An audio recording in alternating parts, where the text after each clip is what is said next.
The alarm screamed through the bridge of the UESS Kepler, shattering the quiet of routine patrol. Captain Elena Vasquez jerked upright in her command chair, coffee sloshing over the rim of her cup. "Report," she barked. Lieutenant Park's fingers flew across his console, his face pale in the blue glow of the displays. "Captain, we have a massive spatial distortion at bearing 270. It's huge. Energy readings are off the scale." Elena stood, her heart pounding. In 20 years of service, she had never heard that kind of fear in Park's voice. On screen, the main view screen flickered to life and Elena's breath caught in her throat. Space itself was tearing open, a swirling vortex of purple and gold light that shouldn't exist according to any physics she knew. The distortion stretched for kilometers, pulsing with energy that made their sensors scream warnings. "Get me a reading on that anomaly," Elena ordered, forcing her voice to stay calm. "And wake up Dr. Chen. He's going to want to see this." "Captain?" Park interrupted, his voice rising. "Something's coming through." The vortex exploded with brilliant light and a ship emerged. Not just any ship, a massive vessel that dwarfed anything in the human fleet. Elena squinted at the screen, trying to make sense of what she was seeing. The hull was familiar, the basic structure recognizable as human design, but it had been changed, expanded. The ship bristled with structures that hadn't been there in the original blueprints. "Run identification," Elena said quietly. The computer hummed, processing data. Then it displayed results that made Elena's blood run cold. Ship identified as UESS Prometheus. Colony vessel. Departed Earth orbit January 15th, 2177. Status, lost with all hands. "That's impossible," Park whispered. "The Prometheus vanished 170 years ago." Elena stared at the massive vessel on the screen. The Prometheus had been one of humanity's greatest achievements, a colony ship carrying 50,000 people to a new world. It had disappeared into a wormhole that collapsed behind it. Everyone had assumed the ship was destroyed.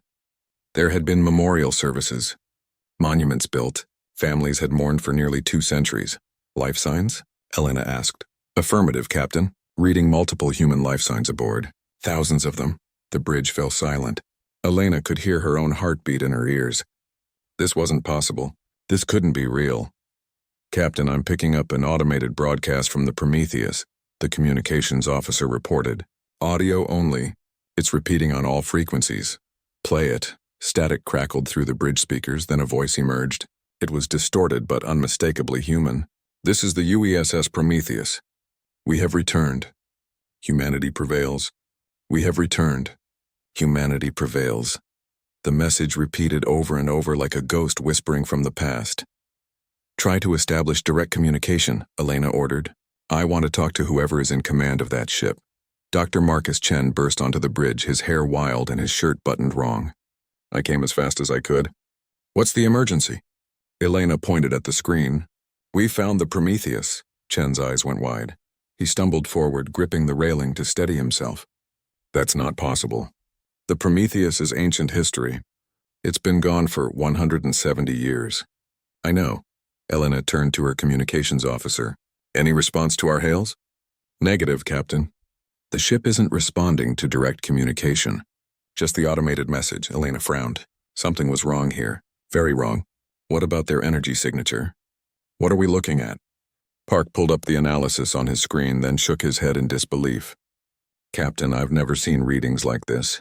The Prometheus is generating more power than our entire fleet combined, and the gravitational readings, they're emitting waves that shouldn't be possible with any technology I know." "Human technology or alien technology?" Chen asked, moving closer to examine the data. "Either," Park replied. "This doesn't match anything in our databases. Not ours, not the Galactic Council's, not any of the species we've encountered." Elena felt a chill run down her spine. Humanity had joined the Galactic Council 40 years ago, becoming part of a vast community of alien civilizations. It had been humbling to discover that humans were far from the most advanced species in the galaxy. The Council had rules, strict rules about what technology humans could develop. They said it was for safety, to prevent younger species from destroying themselves. But the Prometheus had left Earth before humanity met the Council. Before the rules, before the restrictions. "Send a priority alert to Earth Command," Elena ordered. "And notify the Council." They're going to want to know about this. Already done, Captain, her XO reported. Earth Command is scrambling the First Fleet. ETA 6 hours. And the Council. They're sending the Arbiters, everyone on the bridge tensed. The Arbiters were the Council's enforcers, the ones who made sure younger species followed the rules. They were powerful, ancient, and they didn't tolerate violations. How long until they arrive? Elena asked. 12 hours, maybe less. Elena nodded slowly. 12 hours to figure out what happened to the Prometheus before the most powerful beings in the galaxy showed up to investigate. 12 hours to understand how a human ship had acquired technology that shouldn't exist. Captain, Park's voice cut through her thoughts. The Prometheus is launching something. A shuttlecraft. On the screen, a small vessel detached from the massive ship and began moving toward the Kepler. Helena's hand instinctively moved to her sidearm. Battle stations, she ordered. Raise shields. But do not fire unless fired upon. Those are still humans over there. The bridge lights shifted to red as the Kepler's defensive systems came online. Elena watched the shuttle approach, her mind racing. What would she find inside that shuttle? Who would emerge from a ship that had been lost for nearly 2 centuries? The shuttle docked smoothly with the Kepler's airlock. Elena gathered a security team and made her way to the docking bay, Chen right behind her. They stood behind portable shields as the airlock cycled, weapons ready but lowered. The inner door hissed open. Steam billowed out, and through the mist figures emerged. They wore uniforms that Elena recognized from history books, the old Earth fleet design from before the Council contact. But the people wearing those uniforms looked young, healthy, and possibly alive. A tall man with dark skin and calm eyes stepped forward. He carried no weapons. His hands were raised in a peaceful gesture. "Permission to come aboard, Captain," he said. His voice was steady, confident. "I'm Commander Isaiah Grant of the UESS Prometheus." Elena stared at him. According to the records, Commander Grant should have been dead for 170 years. But the man standing before her couldn't be more than 40 years old. "Permission granted," Elena said carefully. "Commander Grant, you're going to need to explain a lot of things, starting with how you're still alive." Grant smiled, but there was something in his expression that made Elena uneasy. It wasn't threatening, it was knowing. Like he held secrets that would change everything. "Captain Vasquez," Grant said, "we need to talk, and I'm afraid the Galactic Council isn't going to like what we found out there. They're not going to like it at all." Behind Grant, more crew members emerged from the shuttle. They all looked the same. Young, healthy, and somehow different. Their eyes held a strange light, and they moved with a grace that seemed almost inhuman. Elena holstered her weapon but kept her hand near it. "Commander, you and your people are under quarantine until we figure out what happened to you. I hope you understand." "Completely," Grant replied. "We expected as much. But Captain, before your council friends arrive, there's something you need to see. Something aboard the Prometheus that will change everything humanity thinks it knows about the galaxy." Elena exchanged a glance with Chen. The scientist's face was pale, his expression torn between scientific curiosity and deep fear. "Take them to quarantine," Elena ordered her security team. She turned back to Grant. "We'll talk in 1 hour, Commander." "And you're going to tell me everything?" Grant nodded. As the security team led him and his crew away, he looked back over his shoulder. 1 hour, Captain. Then I'll show you why humanity's place in the galaxy just changed forever." Elena watched them go, her mind spinning with questions. The Prometheus had been gone for 170 years. But for these people, how much time had passed? Where had they been? And what had they found that gave them technology beyond anything the galaxy had ever seen? She had 1 hour to prepare for answers. 1 hour before everything changed. And she had a feeling that 1 hour wouldn't be nearly enough. The quarantine room was designed to be comfortable but secure. Commander Isaiah Grant sat calmly in the chair, his hands folded on the table. He looked relaxed, almost amused, as Captain Vasquez and Dr. Chen entered the room. Behind the clear barrier, armed guards watched every movement. "Your medical scans came back," Elena said, sliding a data pad across the table. "According to our equipment, you're biologically 38 years old. Your crew members range from 25 to 60, but the Prometheus disappeared 170 years ago." Grant nodded slowly. "For the galaxy, yes. 170 years have passed. For us?" He paused, meeting Elena's eyes. "Only 3 years." Chen leaned forward, his scientific curiosity overcoming his caution. "Time dilation? You were traveling near light speed?" Not exactly, Grant replied. He stood and walked to the window, gazing out at the stars. The wormhole that took us didn't collapse. It pulled us through to somewhere else, a place that existed outside normal space-time. Elena crossed her arms. Commander, I need you to be very clear with me. The Galactic Council will be here in less than 10 hours. They're going to want answers. They're going to want to know what happened to your ship and what technology you're using. The Arbiters don't like surprises. Grant turned back to face her. His expression became serious. Captain, before the Arbiters arrive, you need to understand something. The Prometheus didn't just survive. We found something out there. Something that changes everything we thought we knew about the galaxy. What did you find? Chen asked, his hands trembling slightly. Grant walked back to the table and placed both palms flat on its surface. We found a station, ancient beyond measure. It was automated waiting. The technology inside that station predated the Galactic Council by millions of years, maybe tens of millions. A civilization that rose and fell before any current species even existed. Elena felt her heart skip a beat. Precursor technology? That's forbidden. Council law strictly prohibits. I know what Council law says, Grant interrupted gently. But Captain, the Council's laws are based on fear. Fear that a younger species might find something they did before, something they failed to understand. He pulled up a holographic display from a device on his wrist. Elena's eyes widened. That technology was far beyond anything humans currently possessed. Images appeared in the air, showing a massive structure floating in the void. It was beautiful and terrifying, all sharp angles and flowing curves pulsing with soft blue light. This is the station we found, Grant explained. It pulled us in with a gravity beam we couldn't resist. We thought we were going to die. But instead the station welcomed us. It opened itself to us. It showed us things. What things? Elena whispered. Grant waved his hand and the images changed. Now they showed vast halls filled with machines, corridors of light, chambers that seemed to exist in multiple dimensions at once. Knowledge, technology. The precursors left behind a database, instructions. They wanted someone to find it. They wanted to see if anyone would be worthy. Chen stood abruptly, his chair scraping across the floor. Worthy of what? Of advancing to the next level, Grant said simply. The precursors called it Phase 3 civilization development. Most species in the galaxy are Phase 2. The Council likes to keep it that way. They control who advances and who doesn't. But the precursors, they believed in choice, in potential.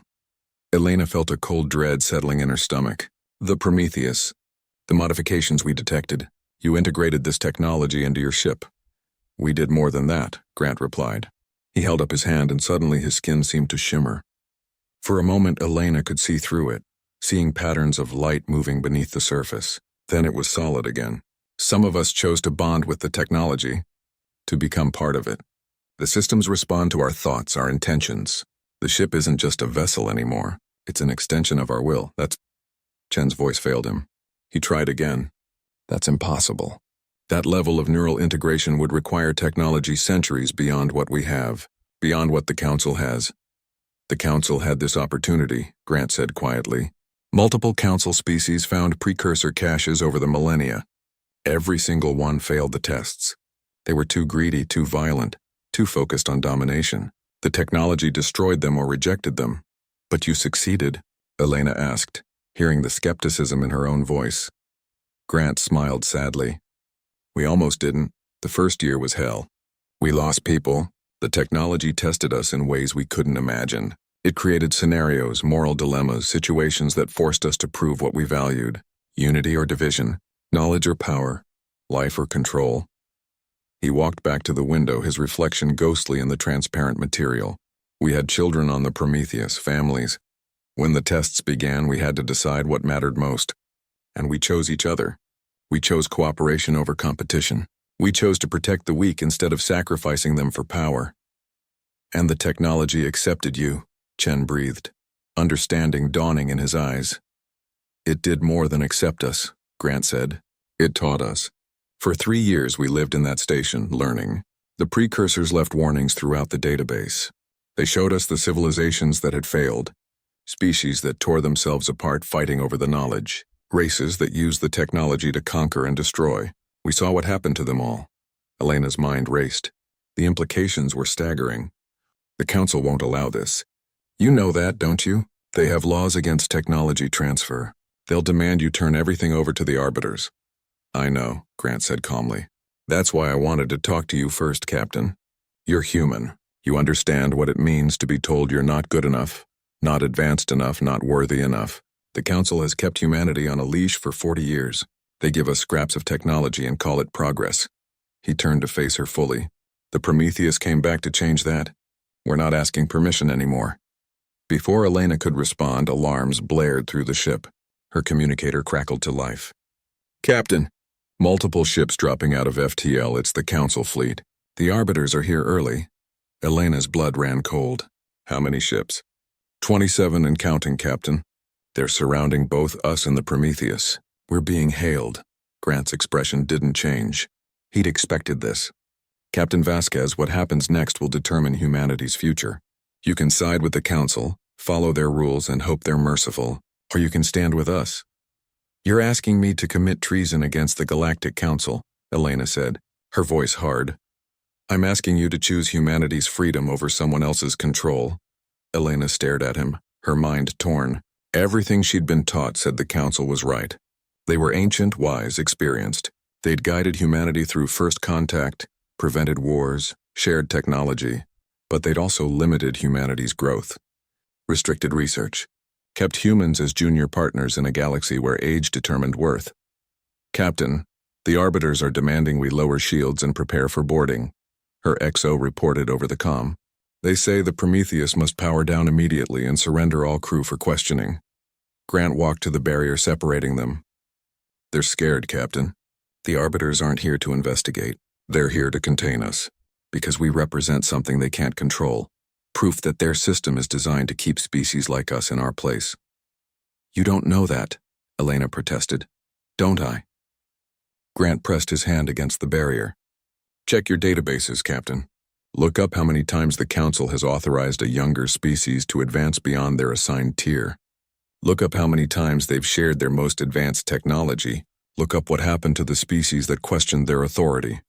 Chen was already pulling up the records on his datapad. His face grew paler with each file he opened. Captain, he's right. In the Council's 12,000-year recorded history, they've only allowed 4 species to advance to Tier 2 status. 4 out of hundreds, and the 3 species that openly challenged Council decisions. He looked up, his eyes wide with horror. They're all gone. Listed as extinct due to various causes. Elena felt sick. She'd dedicated her life to the Council's mission. She'd believed in the greater galactic community, but the evidence was right there in the files she'd never bothered to question before. The Prometheus is powering up weapons. Park's voice crackled over the comm, panic clear in his tone. Captain, their energy signature is spiking. It's massive. Whatever they're doing, it's drawing more power than our entire fleet. Grant's eyes met Elena's through the barrier. We're not powering weapons, Captain. We're powering a demonstration. The Arbiters need to understand that humanity isn't helpless anymore, that we have the strength to choose our own path. You're going to start a war, Elena said, her voice barely above a whisper. No, Grant replied calmly. We're going to end one. A war that's been going on for millennia. A war against potential, against growth, against change. The Council has had its way for long enough. The lights on the Kepler flickered. Through the window, Elena saw the Prometheus beginning to glow, energy cascading across its hull in waves of brilliant light. Grant smiled, but there was steel in his expression. What happens next is up to the Council, Captain. They can talk or they can fight. But either way, humanity isn't backing down. We came B, the energy pulse from the Prometheus rolled across space like a wave on an invisible ocean. Captain Vasquez watched in horror as it washed over the Council fleet. One by one, every alien warship went dark. Their running lights died. Their engines shut down. Their weapon systems powered off completely. Only the human ships remained active, their systems untouched by whatever the Prometheus had done. Status report, Elena shouted, running onto the bridge with Grant right behind her. She'd ordered the guards to release him when the pulse hit. They had bigger problems now. All Council vessels are dead in space, Lieutenant Park reported, his voice shaking. Life support is still functioning, but everything else is offline. We're receiving emergency transmissions from multiple ships. They're demanding to know what we did. It wasn't us, Elena said, glancing at Grant. It was them. Grant stood calmly in the center of the bridge, looking at the view screen where dozens of disabled warships floated helplessly. The pulse was non-lethal. Every species aboard those ships is safe. Their life support will remain active, but their weapons and engines are temporarily disabled. Temporarily? Chen asked, staring at the commander. For how long? As long as necessary, Grant replied. Until they're willing to listen instead of threaten. Elena's communicator exploded with incoming calls. She recognized the signal. It was Ambassador Krell of the Arbiters. She accepted the call, and a holographic image appeared above the bridge's central console. Ambassador Krell was massive, even in miniature. The Arbiter stood 3 meters tall, its crystalline body reflecting light in sharp, angry flashes. Its voice was like rocks grinding together, translated by the universal interpreter into words Elena could understand. "What have you done?" Krell roared. "This is an act of war. An unprovoked attack on Council forces." Grant stepped forward before Elena could respond. "Ambassador Krell, I am Commander Isaiah Grant of the UESS Prometheus. What you just experienced was not an attack. It was a demonstration." "A demonstration?" Krell's crystalline body turned a deep, furious red. "You disabled 27 warships. You violated every law the Council has established. This aggression will not stand." "What aggression?" Grant asked, his voice calm and reasonable. "Did we destroy your ships? Did we harm your crews? Did we fire a single weapon? No, Ambassador. We proved a point. We showed that humanity now possesses defensive capabilities you cannot overcome." Another hologram appeared, a Vakor commander, its forearms gesturing wildly, its scaled face twisted in rage. "You dare challenge the Council? You are a Tier 1 species. You have no right to possess such technology." Grant turned to face the Vakor commander. "Who gave the Council the right to decide what we can and cannot possess? Who made you the rulers of technological progress?" "Tradition," Krell boomed. "Millions of years of order. The Council exists to prevent younger species from destroying themselves with technology they don't understand." "And how many species have you prevented from advancing?" Grant asked quietly. The question hung in the air like poison. How many civilizations have you kept under your control by claiming it was for their own good? The bridge fell silent. Even Elena felt the weight of that question.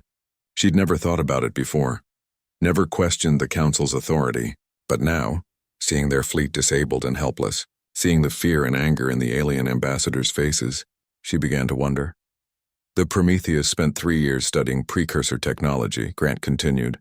"We learned things the Council never wanted anyone to know. We found records, Ambassador Krell. Records showing that your own species discovered a precursor cache 5,000 years ago. You tried to use it for conquest and it rejected you. It destroyed half your worlds before your people gave up." Krell's hologram flickered with fury. "Lies! Those records are sealed. Forbidden. Sealed by whom?" Grant pressed. "By the Arbiters? By the Council leadership? You've been hiding your failures for millennia, preventing other species from succeeding where you failed. The precursor technology tests those who find it. It judges them worthy or unworthy. Your species was found unworthy, Krell. You failed. And you've spent 5,000 years making sure no one else gets the chance to succeed." A new hologram appeared, and Elena's breath caught. It was a Sirani, one of the ancient species that had been council members for over 8,000 years. The Sirani elder looked different from the others. There was no anger in its expression, only deep sadness. "Is this true, Krell?" The Sirani asked softly. "Did the Arbiters find precursor technology and fail?" Krell's crystalline body dimmed. For a long moment the Arbiter said nothing. Then quietly, "We did what was necessary to maintain order. The precursor technology is too dangerous. It must be controlled. Controlled by you," Grant said. "That's what this has always been about. Not safety, control. The Council was formed by species that either failed the precursor tests or never found them at all. And you've spent millions of years making sure no one else can threaten your power." "You understand nothing," Krell said. But there was less certainty in the Arbiter's voice now. "You are young, arrogant. You think finding this technology makes you special, but you will fail, just like all the others. The power will corrupt you. You will destroy yourselves." Grant shook his head. "That's where you're wrong, Ambassador. We won't fail. Do you know why? Because we chose unity over power.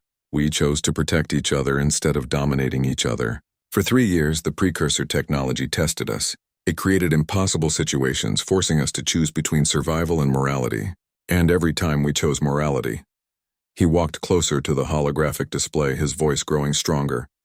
20% of our crew chose not to integrate with the systems. They remained fully human. We could have forced them. The technology gave us that power. But we didn't. We gave them a choice and we respected that choice. That's why the precursors accepted us. Elena found herself believing him. She'd seen the Prometheus crew. They moved differently, spoke differently, but they weren't monsters. They were still human, still capable of compassion. The Council fleet is helpless right now, Grant continued. We could destroy every ship here. We could take whatever we want. We could conquer Council space and no one could stop us. But we won't. Because we don't want conquest. We want freedom. Freedom to advance at our own pace. Freedom to make our own choices. Freedom from species who think age gives them the right to control everyone else. Pretty words, the Vakor commander snarled. But words change nothing. When we regain power, we will crush you. We will take your technology and destroy your species. That is the consequence of defying the Council. Grant smiled coldly. You just proved my point, Commander. You're not interested in peace or cooperation. You're interested in dominance. And that's exactly why the precursor technology rejected your kind. He turned to address all the holographic images at once. Here's what's going to happen. The Prometheus will share its knowledge freely with any species willing to approach it with respect. We'll teach the principles we learned. We'll help anyone who genuinely wants to advance.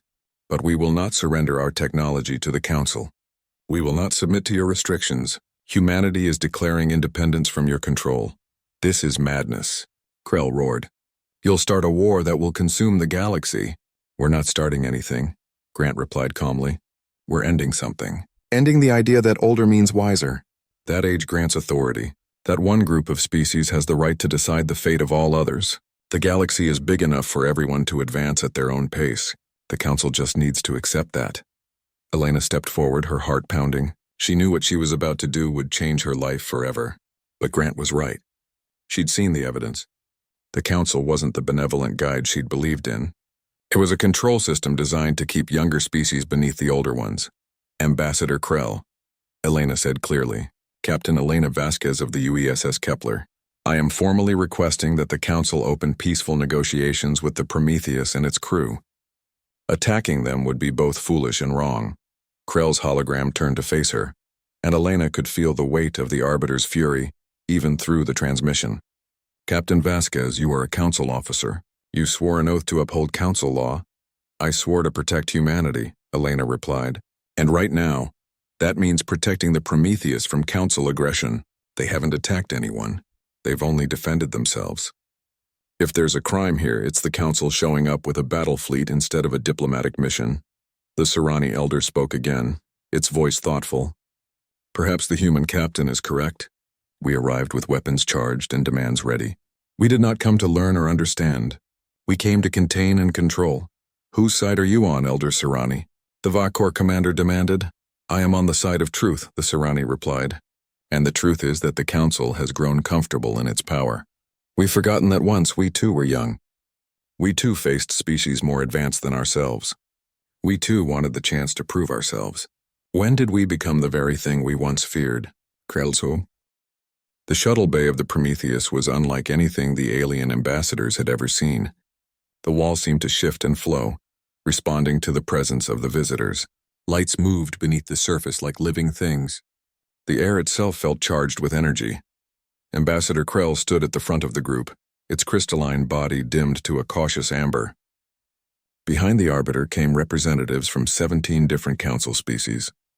Captain Vasquez and Dr. Chen had joined them, representing humanity's official interests. Armed guards from multiple species flanked the group, weapons ready but not raised. Commander Grant waited for them at the center of the bay, flanked by members of his crew.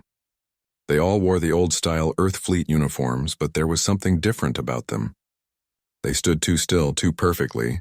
Their eyes reflected light in ways human eyes shouldn't. Welcome aboard the Prometheus, Grant said, his voice carrying clearly through the vast space without any visible amplification. Thank you for accepting our invitation. We did not accept, Krell said coldly. We are here under protest to investigate what you have done to this vessel and its crew. Grant smiled slightly. Of course, Ambassador. Please follow me. I promise you've never seen anything like what we're about to show you. He turned and walked toward a corridor.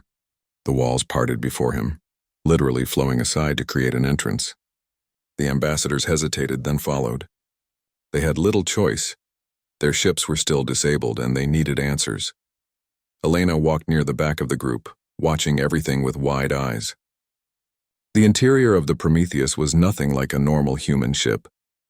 The corridors were wide and curved, with walls that displayed moving images, starfields, nebulae, alien worlds. But these weren't recordings. She could feel them somehow, sense that they were real-time views from locations across the galaxy. "How are you powering all this?" Chen whispered beside her, his scientific mind struggling to process what he was seeing. The energy requirements should be impossible. Grant must have heard him despite the distance. "We're using zero-point energy, Dr. Chen, extracting power directly from the quantum foam of space-time itself. The precursors developed the technology millions of years ago. It provides effectively unlimited power with zero waste." A murmur ran through the group of ambassadors. Zero-point energy was theoretical, something every species had tried and failed to harness. The energy was there, infinite and everywhere, but accessing it required technology that no one had been able to develop. They entered a massive chamber that made several ambassadors gasp in shock. It was a garden, impossible and beautiful. Trees grew toward a ceiling that showed real sky. Water flowed in streams that defied gravity, moving up and down walls. Flowers bloomed in colors that shouldn't exist. "This garden requires no artificial gravity," Grant explained, running his hand along a tree trunk. "The plants are grown in what we call bioreactive matrix fields. They exist partially in normal space and partially in quantum space. They respond to thought and emotion. Watch." He placed his hand on a rose bush. The flowers immediately bloomed, their petals opening to reveal centers that glowed with soft light. Several aliens stepped back in alarm. "Don't be afraid," Grant said. "The plants won't harm you. They're designed to respond to life, to nurture it." The precursors believed that any truly advanced technology should enhance life, not replace it. "This is obscene," the Vakor commander growled, "mixing biology with quantum mechanics. It violates natural law, does it?" Grant asked mildly. "Or does it simply expand what we consider natural?" The precursors saw no division between organic and mechanical, between thought and matter. They understood that consciousness itself is a quantum phenomenon. They learned to work with it instead of against it. He led them deeper into the ship. They passed crew members who moved with impossible grace, their bodies flowing like water as they performed tasks. In one room, a woman was repairing a complex machine simply by touching it, her hands glowing as the broken parts reassembled themselves. "She's not using tools," Chen breathed. "She's directly manipulating matter at the molecular level." "Correct," Grant confirmed.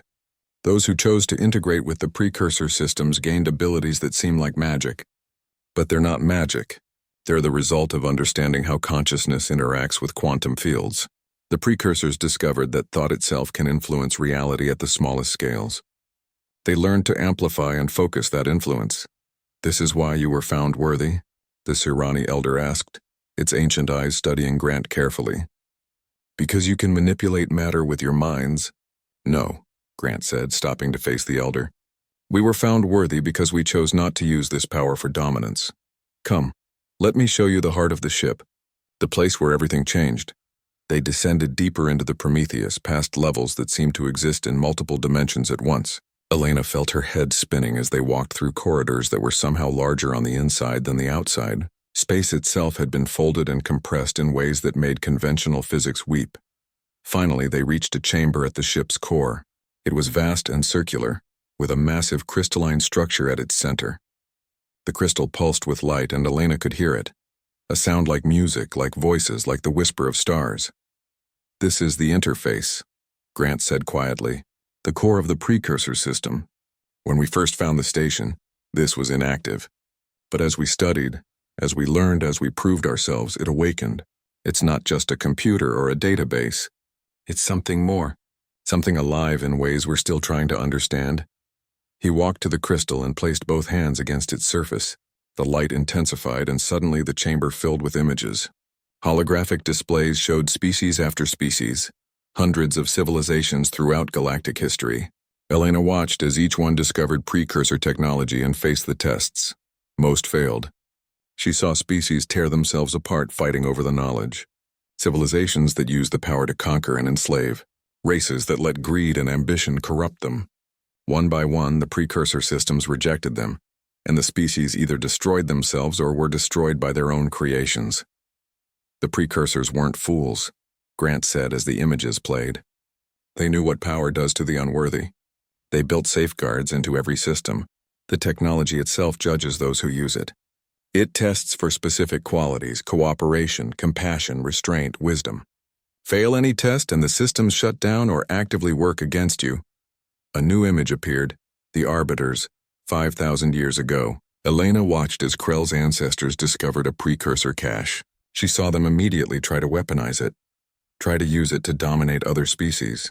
The precursor systems fought back, unleashing energy that devastated entire worlds before the Arbiters abandoned their efforts. Krell's crystalline body had turned deep purple, a color Elena had never seen in an Arbiter before. Shame. This is why the Council fears advancement, Grant continued. Not because younger species might harm themselves, because younger species might succeed where the elder species failed. The Council's laws aren't about safety. They're about maintaining power structures that benefit those who've already failed their tests. That's not true, the Vakor commander shouted. The Council exists to maintain order. Does it? Grant waved his hand and new images appeared. Look at your own history, Commander. 3,000 years ago, your species was exactly where humanity is now, young, ambitious, eager to advance. The Council restricted your technology, kept you dependent. When you protested, they sent the Arbiters to enforce compliance. You've been a Council member for 1,500 years, but you've never been allowed to develop beyond Tier 2 technology. Why? Because the elder species don't want competition. The Vakor commander's scales flushed with anger, but the alien said nothing. The truth was there in the historical records, undeniable. The Serani elder spoke, its voice heavy with age. Show us what you learned, Commander Grant. Show us what the precursors wanted us to become. Grant nodded. He closed his eyes and the interface responded. The crystal at the chamber center exploded with light, and suddenly everyone in the room could feel it. A connection to something vast and ancient. They could sense the precursor systems throughout the ship, feel the consciousness that flowed through every circuit and conduit. The precursors didn't just create technology, Grant said softly. They created symbiosis, a partnership between organic life and artificial systems. When we bonded with this technology, we didn't lose our humanity. We expanded it. We can still choose, still feel, still love and fear and hope. But now we can also touch the quantum realm. Manipulate energy and matter exist partially outside normal space-time. He opened his eyes and they glowed with inner light. We became more without losing what we were. That's the lesson the precursors wanted to teach. Advancement isn't about replacing ourselves with machines. It's about enhancing what makes us who we are. But this power, Krell said quietly, it could still be used for destruction, for conquest. Yes, Grant agreed. And that's why we're offering to share it with everyone. Not to give the Council control, but to give every species the opportunity we had. Let them face the tests. Let the precursor systems judge them. Those who were. 3 months had passed since the Prometheus returned from the void. The galaxy had not been the same since. Captain Elena Vasquez, now Admiral Vasquez, stood on the observation deck of the new Earth Defense Command Station, watching construction drones swarm around the skeletal frames of 12 massive ships. Each vessel was being built using the principles the Prometheus had brought back, hybrid designs that blended human engineering with precursor technology. They're beautiful, aren't they? Dr. Chen said, joining her at the window.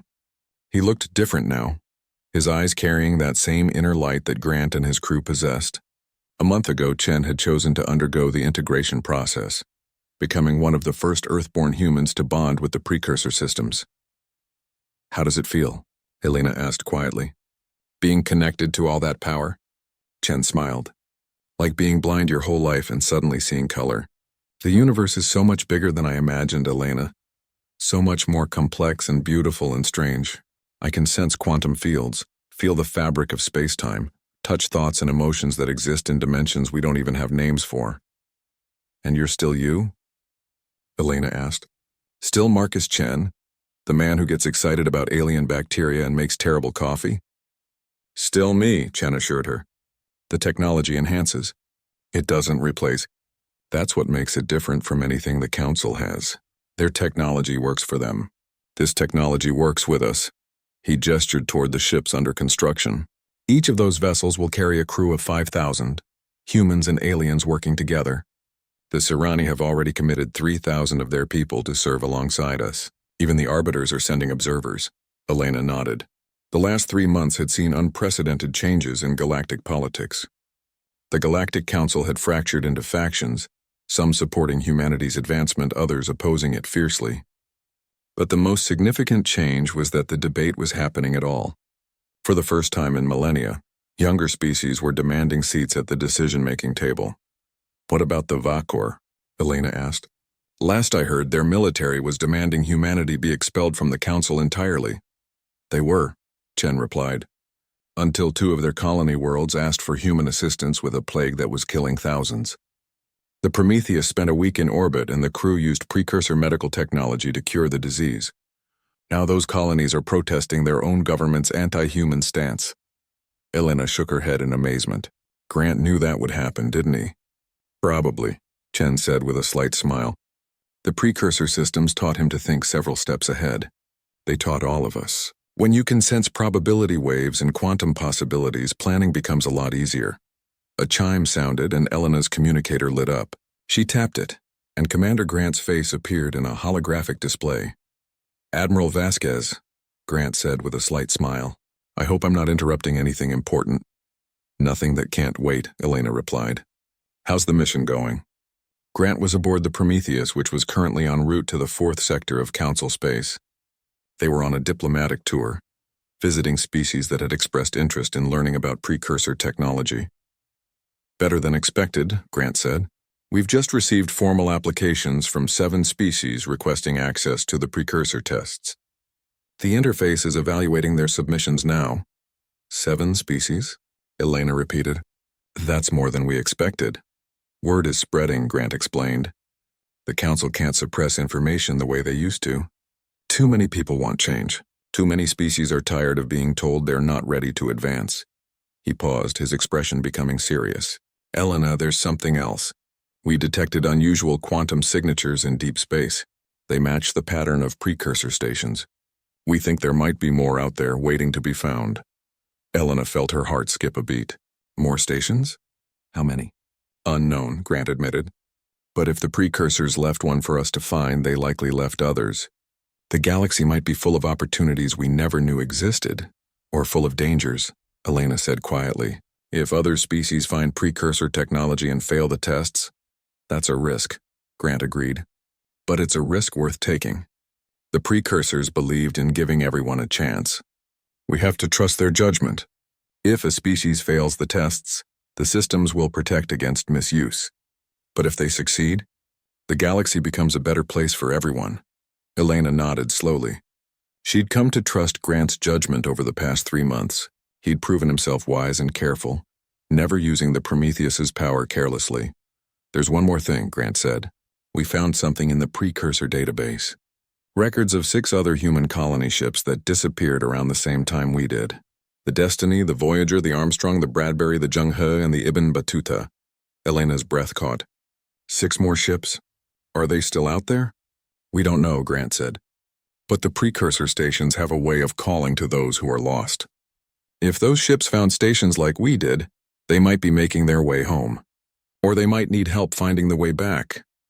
Then we'll find them, Elena said firmly. Every lost human deserves a chance to come home. Grant smiled. I was hoping you'd say that. The Prometheus will begin the search in 2 weeks. We're inviting Council observers to join us. We want them to see that humanity doesn't hide its efforts or work in secret. Everything we do openly. The call ended and Elena turned back to the window. Below the station, Earth spun slowly, blue and green and beautiful. Humanity's homeworld, no longer confined by Council restrictions, no longer limited by other species' fears. Chen stood beside her and together they watched the construction drones work. Do you think the other colony ships are out there? Chen asked. Do you think they found what we found? I hope so, Elena said. And if they didn't, we'll bring them home anyway. That's what the Prometheus proved, that humanity doesn't abandon its own. We were lost, but we found our way back. We'll do the same for anyone else who's still searching. She thought about Commander Grant and his crew, about what they'd endured and what they'd become.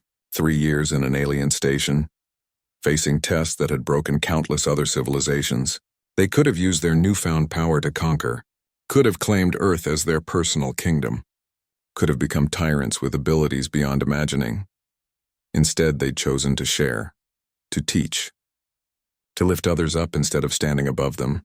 That was humanity's real strength, Elena realized. Not the precursor technology or the quantum abilities or the ships that could teleport across space. Their strength was in the choice to remain human even when they'd become something more. "Admiral," an aide said, approaching from behind, "the Galactic Council has finished their vote. They're broadcasting the results now." Elena and Chen hurried to the command center where dozens of officers were gathered around view screens. The holographic image showed the council chamber, with representatives from hundreds of species assembled. Ambassador Krell stood at the central podium, the Arbiter's crystalline body a neutral gray. After 3 months of deliberation, Krell announced, the Galactic Council has reached a decision regarding humanity's status and the question of precursor technology access. Elena held her breath. By a vote of 417 to 293, Krell continued, humanity is hereby granted Tier 2 civilization status, effective immediately. Furthermore, access to precursor technology testing will be made available to all Council species that request it, under human supervision and guidance. Cheers erupted in the command center. Elena felt tears forming in her eyes. They'd done it. Against all odds, against millennia of tradition, they'd changed the galaxy. However, Krell added, and the room fell silent, this decision comes with a warning. The Council will be watching humanity closely. If the precursor technology is misused, if it leads to harm or conflict, these privileges will be revoked. Humanity's advancement is conditional on continued demonstration of wisdom and restraint. The transmission ended. Elena looked around at her crew, seeing hope and determination in their faces. It's not perfect, Chen said quietly. They're still watching us. Still ready to pull the plug if we make a mistake. Let them watch, Elena replied. We'll show them that humanity deserves this chance. We'll prove that advancement and wisdom aren't contradictions. She walked to the window one last time, looking out at the stars. Somewhere out there, 6 colony ships might be searching for home. Somewhere, other precursor stations waited to be discovered. Somewhere, the future was being written, and humanity, once the youngest and weakest species in the Council, was now helping to write it. Elena thought back to the moment when the Prometheus first emerged from that impossible vortex, broadcasting its simple message, humanity prevails. We have returned. They had returned indeed, not as conquerors or victims, but as proof that potential mattered more than age, that courage and compassion could overcome any obstacle, that a species could be lost in the darkness and still find its way to the light. The Prometheus had started as a colony ship, carrying humans to a new home. It had become something far greater, a symbol of humanity's resilience, a catalyst for galactic change, a promise that no one who was lost would be forgotten.